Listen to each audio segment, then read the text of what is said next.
you don't have to worry about recession for a long time. It is the best indicator in that regard. That's why I always talk about it as a leading indicator. The S&P 500 has been in the Conference Board's leading economic index series since its beginning, because the stock market itself, by the S&P 500, is a pretty good indicator.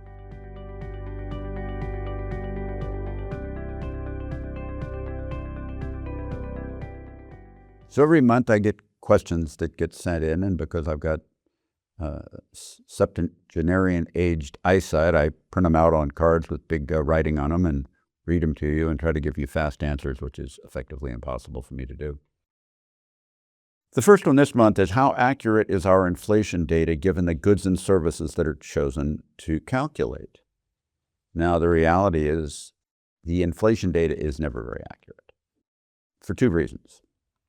One, when you think about it as it relates to you personally, you probably aren't buying the same basket of goods that's chosen to reflect a given inflation index. Secondly, there's different inflation indexes that reflect different collections of things.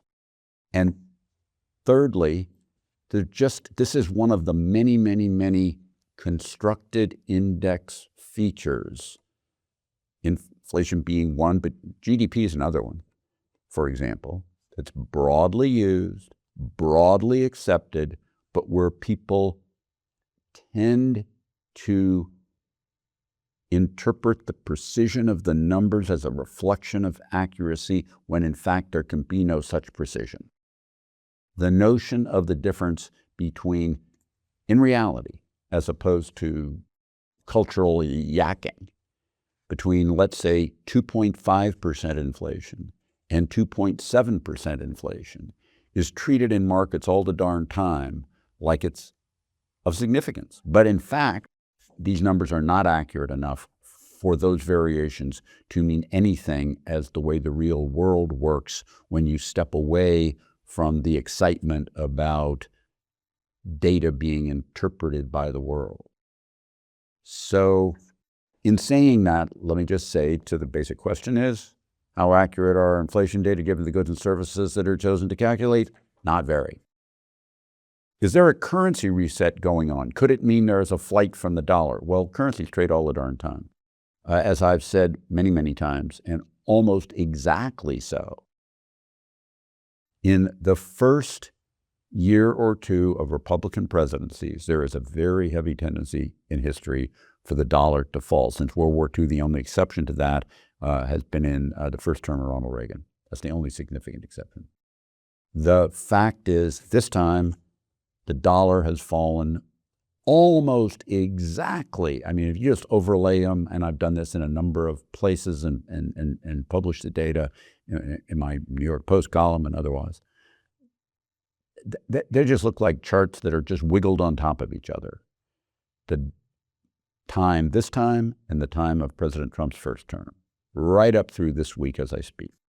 They just overlap perfectly. This time the decline is just a hair whisker smaller than the decline in President Trump's first term, this far into his first term. Is there a reset going on? No. A reset going on would mean that something's changing the way money works. And so some people would have said, oh, that could be what was going on with Bitcoin as Bitcoin was soaring, maybe other crypto too. But the fact is Bitcoin has fallen apart this year.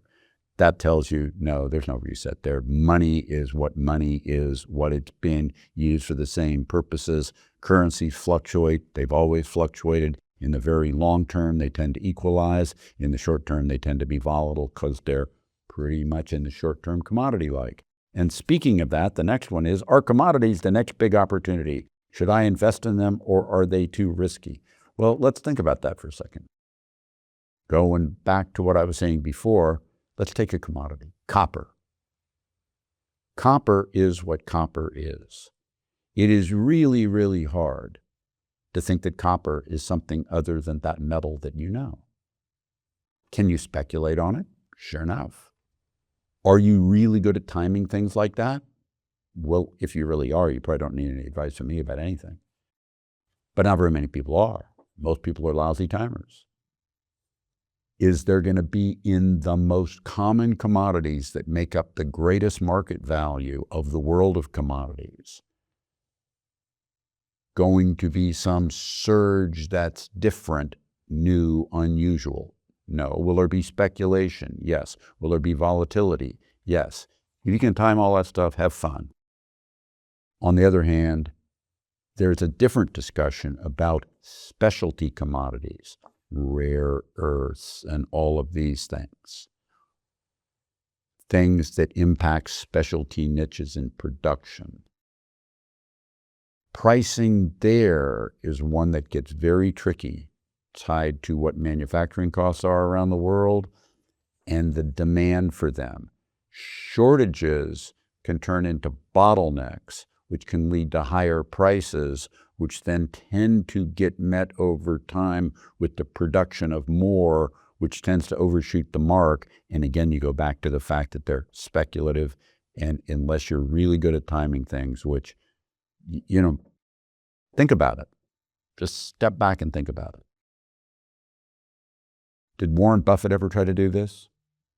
No. Did Sir John Templeton ever try to do this? No. Can you think of any legendary investors who were good at ever doing this over and over again? No, I can't. Maybe you can. But the reality is, if you can time this kind of stuff, you don't need any advice from me. Finally, besides the stock market, which I've always talked about as a good leading indicator, what is the next best leading indicator? So let me just take a step back from that. If you look at cap-weighted indexes of the global stock market, we haven't had them that long in history. And the data that exists on them is the last 30 years roughly, and then backdated. Earlier than that, we have the S&P 500. Earlier than that, we have the Dow Jones Industrial Averages. Few people were using the S&P 500 as a major index in the mid-1960s. I'm going to talk a little too long here. I love this topic. Legendary economist Paul Samuelson famously said in the 1960s, in the middle 1960s, something that people have reinterpreted more recently. He said that 9 out of the last 5 recessions were predicted by the stock market, being facetious about the stock market predictive power. He was using the Dow for that. If instead you'd used the S&P 500, it would have been 7 of the last 5. And so people have started saying that. Okay. What all those people miss is that if the S&P 500 is hitting new highs and going up, recessions don't start until 3, 4, 5 months after that. It's a good timing indicator when it's going up.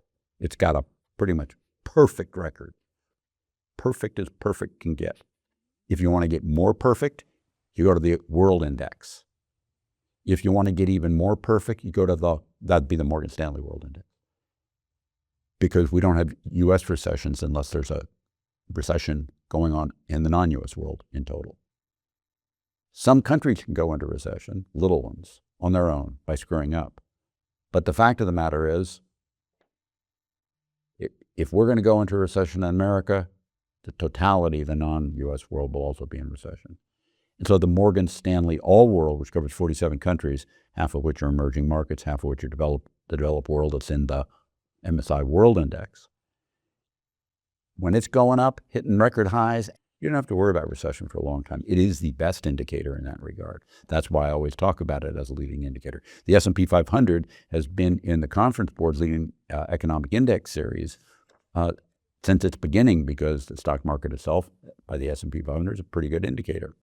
The second best indicator is not the Conference Board's leading economic index series, because it's got a lot of wonky parts in it. Among the 10 indicators that it uses, that get wonkified, if you'll accept that phrase, by weird things like building permits, which are included, get wonkified by bizarre changes in weather, changes in regulation. If you look last year in the United States of America, the land of the free and the home of the brave, the building permit numbers were down 3.5%. It's just one component, but it obviously wasn't a very good leading indicator component because the U.S. economy grew relatively well. The one that's the best one is shifts. in the yield curve, not the absolute level. Yield curve being short-term interest rates versus long-term interest rates, normally upward sloping. Sometimes short rates are above long rates, called inverted. But the more it's doing this, getting steeper, the shift in the yield curve is the second best indicator. It tends to be a leading indicator of how eager banks will be to lend, and as banks become more eager to lend, that tends to buoy the economy. So stock market is singularly the best. Shift in the yield curve is the second best. Thank you for listening to me. I hope you enjoyed this month's mailbag. Send in questions. I'd be delighted to try to answer them next month, or the month after, or the month after. I like doing it. Take care. Have a good month.